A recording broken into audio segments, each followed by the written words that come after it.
किसी ने बड़े कमाल की बात कही है कि जिंदगी में चाहे जितना भी धन धन कर लो, मरने के बाद तो शोक पत्रिका में निधन ही लिखा जाता है। नमस्ते, मैं हूं आरजे कार्तिक। एक बड़ी छोटी सी कहानी एक बूढ़े पक्षी की जो इंसानों की भाषा में बोलता था और ये बात दूर दूर तक पहुंच चुकी थी। उसकी ख्याति बहुत बढ़ चुकी थी। एक शिकारी को जब ये मालूम चला तो उसने अपने जीवन का लक्ष्य बना लिया कि उस बूढ़े पक्षी को पकड़ के लाऊंगा, अपनी कैद में रखूंगा, अपने पिंजरे में रखूंगा। इसी टारगेट को लेकर के वो जंगल में लंबी यात्रा पर निकल पड़ा और फाइनली वो उस बूढ़े पक्षी तक पहुंच गया। पक्षी क्योंकि उम्र में काफी बड़ा हो चला था, बहुत बूढ़ा हो चला था, इसलिए ज्यादा उड़ नहीं पाता था। बहुत आसानी से शिकारी ने उसे पकड़ लिया। वो बूढ़ा पक्षी उसकी गिरफ्त में था और तब उस बूढ़े पक्षी ने हम इंसानों की भाषा में उस शिकारी से कहा कि मुझे आजाद कर दो, मैं अब आपके किसी काम का नहीं हूं। मेरी मधुरता जा चुकी है, मेरी आवाज में वो मधुरता नहीं है। पहले तो मैं गीत भी गाता था, अब गीत नहीं गाता हूं। मेरी आवाज कर्कश होती जा रही है, कठोर होती जा रही है, मेरी बोली कोई सुनना नहीं चाहता। मुझे ले जाकर के क्या करोगे? शिकारी कहने लगा, नहीं, मैंने तो अपने जीवन का टारगेट ही बनाया था, लक्ष्य यही था। तुम्हें पकड़ लिया, अब लेकर तो जाऊंगा, पिंजरे में रखूंगा। बूढ़े पक्षी ने फिर से कहा कि अच्छा चलो, एक ऑफर देता हूं, एक बात बताता हूं। अगर तुम मुझे आजाद कर दोगे तो मेरे पास 3 सूत्र हैं जीवन के, 3 फॉर्मूलाज हैं जो तुम्हारे बड़े काम आएंगे।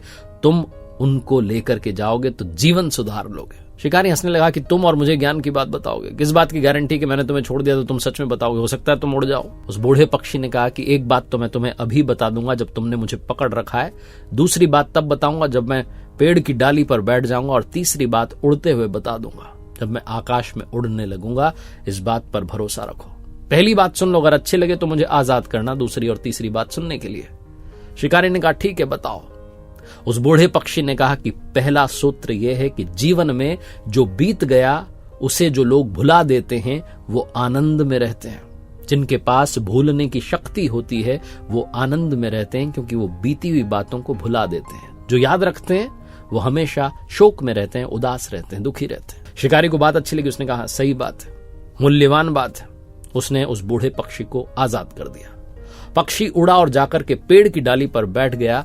वादे के मुताबिक उसने दूसरा सूत्र बताया। उसने कहा कि सुनो, ध्यान से सुनो। जीवन में कई सारे लोग तर्क विहीन बात पर भरोसा करते हैं, जो बात लॉजिकल नहीं है, इलॉजिकल है, उस पर विश्वास करते हैं और अपना जीवन बर्बाद कर लेते हैं, अपने जीवन को दुख में डाल देते हैं, शोक में डाल देते हैं। इसलिए कभी भी जो तर्क विहीन बात है, जिसमें कोई तर्क नहीं है, लॉजिक नहीं है, उस बात पर भरोसा नहीं करना चाहिए। शिकारी ने कहा बहुत अच्छी बात है। तभी वो बूढ़ा पक्षी उड़ गया और उड़ते उड़ते कहने लगा कि तुम कैसे इंसान हो, तुम्हारा बहुत बड़ा घाटा हो गया। मेरे पेट में 2 बहुमूल्य हीरे थे, अगर तुम मुझे ले जाते, मेरे अंदर से वो हीरे निकालते तो तुम दुनिया के अमीर इंसान बन जाते। जैसे ही उस बूढ़े पक्षी ने कहा, शिकारी माथा पकड़ करके वहीं जमीन पर बैठ गया। उसकी आंखों में आंसू आने लग गए और सोचने लगा कि क्या कर दिया, जो मेरे हाथ में था उसे मैंने जाने दिया। और बूढ़ा पक्षी वहीं चक्कर काटता रहा और हंसता रहा। शिकारी ने पूछा, अब हंस क्यों रहे हो? बूढ़े पक्षी ने कहा कि कितनी जल्दी भूल गए, अभी तुम्हें 2 सूत्र बताए थे। पहला सूत्र क्या बताया था कि जो बीती हुई बात को भुला देता है वो आनंद में रहता है। अभी भी तुम उसी में अटके हुए हो कि तुमने मुझे जाने दिया। दूसरी बात क्या बताई थी कि जो तर्क विहीन बात पर भरोसा कर लेता है वो मूर्ख होता है, वो फालतू में जीवन को उदासी में डालता है।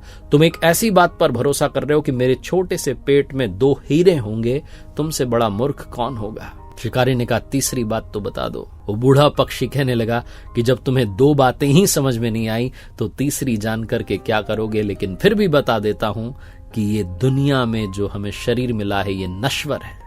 इसके लिए जो कुछ इकट्ठा कर रहे हो वो सब एक दिन नष्ट हो जाएगा और शरीर भी एक दिन नष्ट हो जाएगा।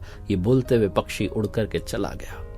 बहुत छोटी सी कहानी है, लेकिन जीवन जीने की कला सिखाती है। एक बार फिर से वही बात जो अक्सर कहता हूं, कर दिखाओ कुछ ऐसा कि दुनिया करना चाहे आपके जैसा।